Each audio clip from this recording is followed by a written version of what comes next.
Pada hari ini, 28 November 2023, Jawatan Kuasa Pilihan Khas Hak Asasi Manusia, Pilihan Raya dan Reformasi Institusi Parlimen ke-15 telah membentangkan penyata berkenaan kondisi-kondisi penjara di Malaysia di Dewan Rakyat. Penyata ini adalah hasil dari dua prosiding yang telah dijalankan termasuk satu lawatan kerja di dua buah penjara, penjara baru dan penjara pre-war di Pulau Pinang. Dari aspek hak asasi manusia, isu penjara merupakan isu pertama yang telah dipilih dan diangkat bagi prosiding pertama jawatan kuasa ini. Sehubungan itu, jawatan kuasa ini merakamkan sekalung penghargaan atas kerjasama semua pihak, antaranya ahli-ahli jawatan kuasa ini, ex-officio dari Jabatan Peguam Malaysia, bahagian hak ehwal undang-undang, Suhakam, Kementerian Dalam Negeri, Jabatan Penjara Malaysia, Penjara Riman Pulau Pinang serta Penjara Seberang Perai.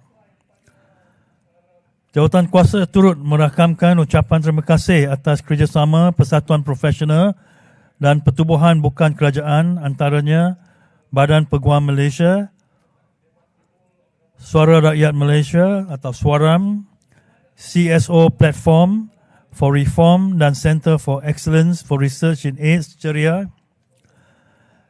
Dalam penyataan yang dibentangkan pada hari ini, jawatan kuasa ini telah memberikan show-show bagi menambahbaikkan penjara usang dan penjara pre-war di Malaysia. Saya meminta pihak media merujuk kepada muka surat 11 di mana antara perkara yang telah dibentangkan adalah tentang keadaan kondisi penjara dan layanan ke atas banduan oleh Jabatan Penjara Malaysia. Jabatan Penjara Malaysia menerangkan visi dan misi institusi ini iaitu sebagai peneraju perkhidmatan korektif serta membentuk insan produktif melalui pemulaan yang efektif.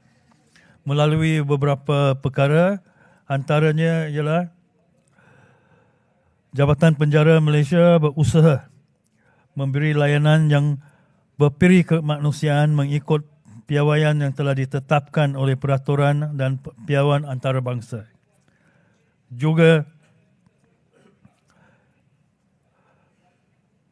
layanan ke atas bantuan adalah berdasarkan Akta Penjara, Peraturan-Peraturan Penjara dan juga Perintah Tetap Komisioner Jeneral Penjara bilangan F02038 iaitu prosedur pengurusan layanan ke atas bantuan tahanan dan penghuni di Jabatan Penjara. Prosedur operasi yang seragam dibentuk dengan mengambil kira show dalam United Nations Standard Minimum Rules di bawah Nelson Mandela Rules. Kita juga mengambil maklum bahawa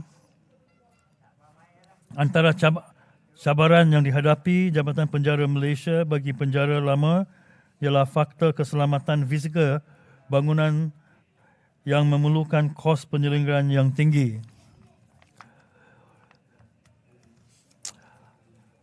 Kita juga maklumkan cabaran iaitu perolehan keperluan asas.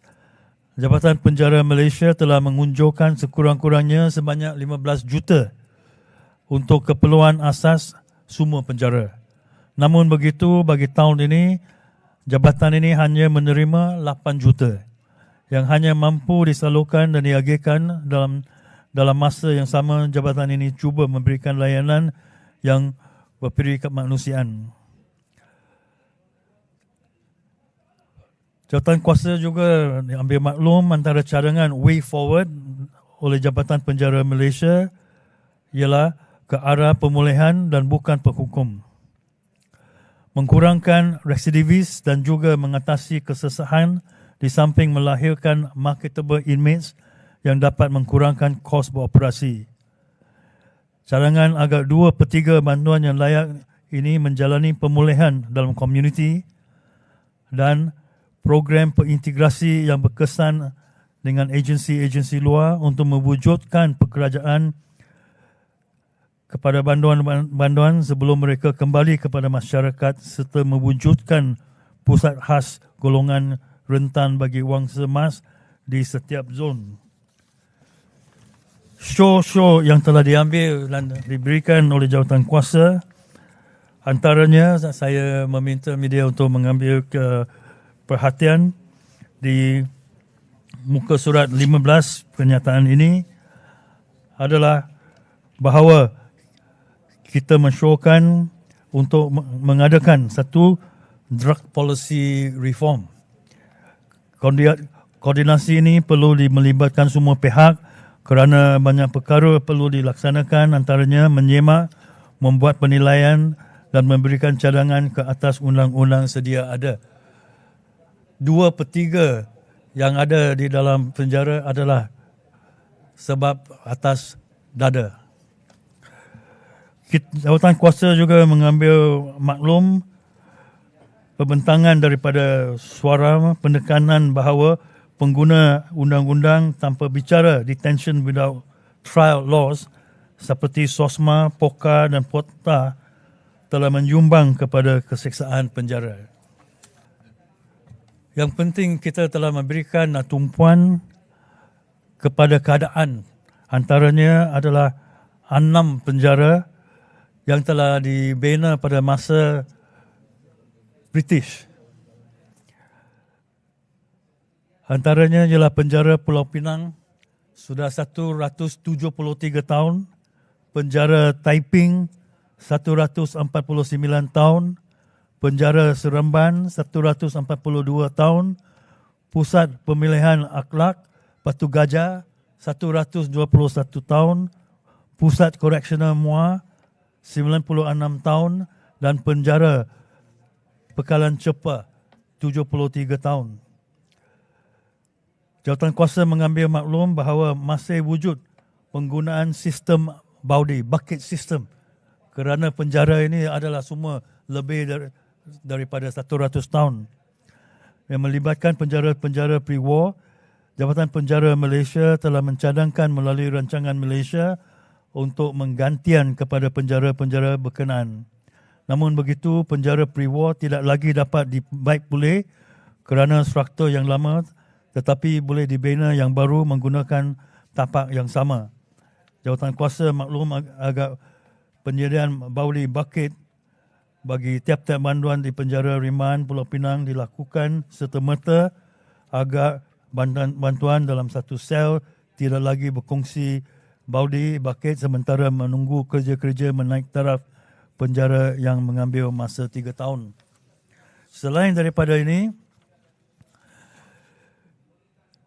Jawatankuasa juga telah meneliti isu layanan atas bantuan yang saya berkata tadi. Jawatankuasa juga dari sudut reformasi institusi sedang mengutamatkan penyata berkenaan prosedur not to land dan penambahbaikan undang-undang yang akan membentangkan penyata pada sidang Dewan Rakyat yang berikut. Jawatankuasa ini juga telah mengadakan 2 prosiding berkenaan pemisahan peranan peguam negara serta pendakwa raya yang melibatkan taklimat dari kumpulan rentas Parti Parlimen Malaysia, pendanaan politik di Malaysia, kumpulan rentas Parti Parlimen Malaysia, Integrity, Governance dan Anti Rasuah, Badan Peguam Malaysia, Persatuan Undang-Undang Sabah dan Advocates Association of Sarawak. Jawatankuasa ini akan mengadakan lagi 3 prosiding terakhir sebelum memutamatkan penyata. Jawatankuasa ini juga sedang meneliti RUU pendanaan politik yang telah dirujuk kepadanya oleh bahagian Hau Ehwal Undang-Undang dan akan turut meneliti isu kewarganegaraan, isu pilihan raya dan isu berbangkit yang lain pada prosiding berikutnya. Jawatankuasa ini akan terus memainkan peranan sebagai salah satu cabang legislatif semak dan imbang dalam pentadbiran negara ini.